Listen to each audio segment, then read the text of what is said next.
For centuries, the Bible spoke of a people called the Hittites. Scholars dismissed them as legend, myth, a story made up to fill the pages of Scripture. There was no proof they ever existed. But in the 1830s, a young French explorer named Charles Texier was traveling through central Turkey looking for Roman ruins. What he found would rewrite history. Texier stumbled upon a city carved into the mountains. Massive walls, towering gates guarded by stone lions. A city larger than anything Rome ever built in the East. He had found Hattusa, the capital of the Hittite Empire. For 3,000 years, it had slept beneath the earth. The skeptics were wrong. The Hittites were real, and they were giants. At its peak, the Hittite Empire ruled most of Anatolia, modern-day Turkey, and fought the great powers of Egypt and Babylon for control of the ancient world. They were the first to forge iron into weapons. Their chariots were feared across the Near East, and for 500 years, they were one of the three superpowers of the Bronze Age, alongside Egypt and Assyria. So why were they forgotten? Why did the world believe they were a myth for 3,000 years? Because the Hittites didn't just fall. They vanished. Their cities were abandoned, their language lost, their empire erased so completely that even their enemies forgot them. But the stones of Hattusa remember. And today, we are going to dig them up. The Hittites were not barbarians. They were masters of diplomacy. They wrote treaties, conducted international courts, and recorded everything on clay tablets, thousands of them. When archaeologists uncovered the royal archives of Hattusa, they found letters to pharaohs, contracts with kings, and a peace treaty so revolutionary that a copy still hangs in the United Nations today. But the Hittites were also warriors. They built the largest chariot force the world had ever seen. Each chariot carried 3 men, a driver, a shield-bearer, and a spearman, making them mobile fortresses. And while their enemies fought with bronze, the Hittites forged iron. They had a secret weapon. And in 1274 BC, they used it against the most powerful man on earth. Ramses II, Pharaoh of Egypt, considered himself a living god. His armies had conquered Nubia, Libya, and Canaan. Now he looked north toward the Hittites. Their king, Mu'attali II, had one goal: stop the pharaoh before he crossed into Syria. In the spring of 1274 BC, the 2 greatest armies on earth marched toward a city called Kadesh. Neither side knew what was coming. Ramses made a fatal mistake. He divided his army. While he camped with one division, the other was miles away. Hittite scouts saw this. Mu'attali launched everything he had, 3,000 chariots, 20,000 soldiers, straight at the pharaoh's camp. The Egyptian army was about to be destroyed. Ramses was alone. The Hittites believed victory was certain, but they had underestimated the man they faced. Ramses was a warrior. He climbed onto his chariot alone and charged into the Hittite line. The pharaoh, surrounded by enemies, fought for his life. The gods, or luck, or sheer madness saved him. His second division arrived just in time. The Hittite chariots, bogged down by the river, were slaughtered. By nightfall, both sides claimed victory, but neither had truly won. The Battle of Kadesh was the largest chariot battle in history. Over 5,000 chariots, 50,000 men. It ended in a draw, but the war dragged on for 15 more years. And then, something worse than war came to the Hittites. From Egypt, they brought back prisoners. And with the prisoners, they brought a plague. The plague spread through Anatolia like fire. Kings died. Cities emptied. The empire was bleeding. King Suppiluliuma, the man who had made the Hittite Empire great, watched his son die of the plague. Then he died himself. The disease spared no one. Priests prayed. Kings offered sacrifices. Nothing worked. For 20 years, the plague consumed the Hittites. And when it finally passed, their enemies were gathering. The Hittites needed a new kind of leader. They needed someone who could win without war. They found him, a prince named Hattusa, who had no right to the throne.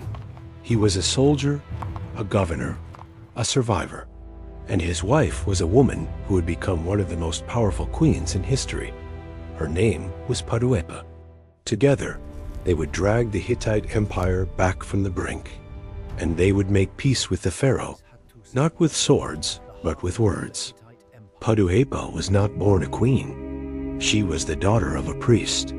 But when Hattusa was governor of a remote province, he sought her out.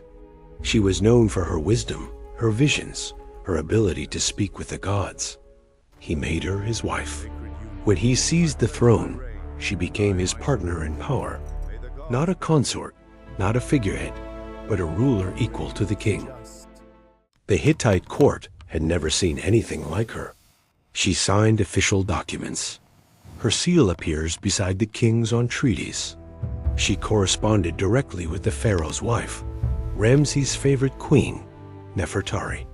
In her letters, she addressed Nefertari as sister.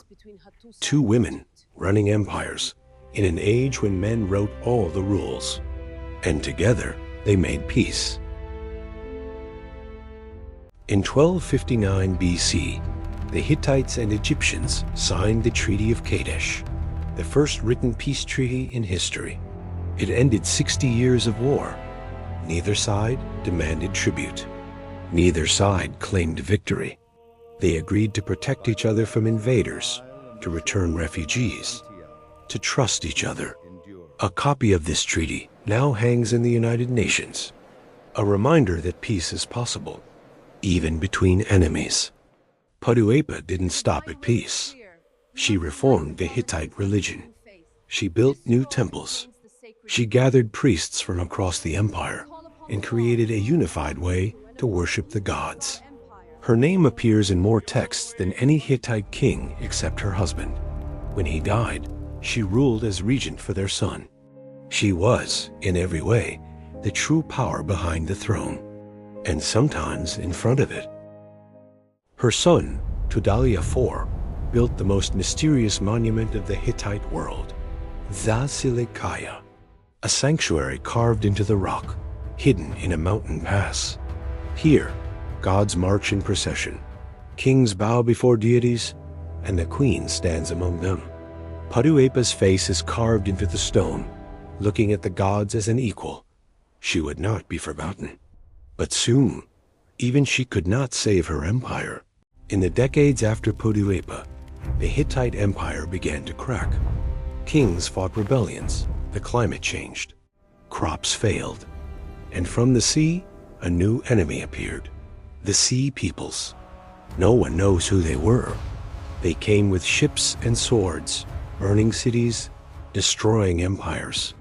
The Hittites, weakened by plague, famine, and war, were about to face their final enemy.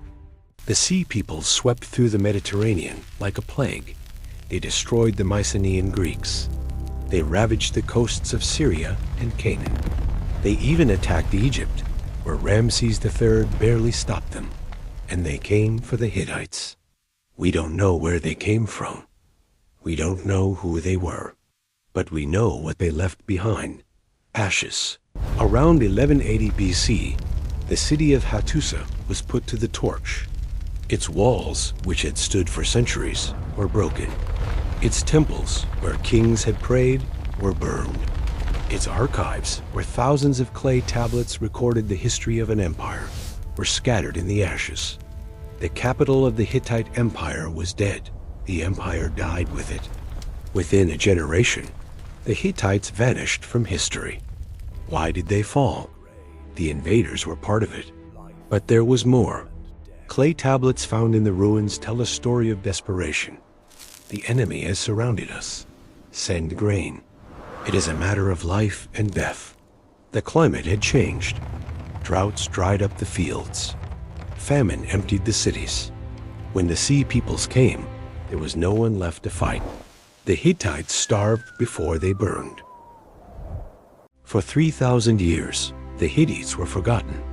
Their language, once spoken by kings and diplomats, was silent. Their cities, once home to hundreds of thousands, were buried. Even their enemies, the Egyptians, forgot them. The Bible mentioned them, but scholars called it a myth. And then, in the 1830s, a French explorer found a city carved into the mountains. The Hittites returned. Today, the ruins of Hattusa still stand. The Lion Gate still guards the empty city.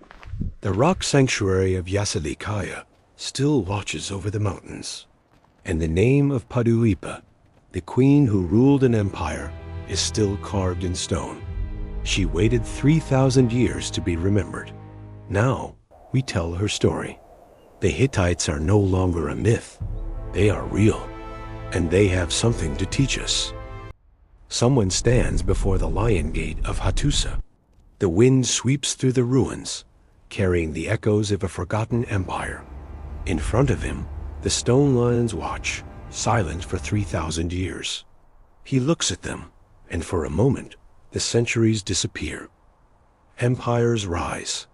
Empires fall. But some refuse to be forgotten. The question is, what will we remember?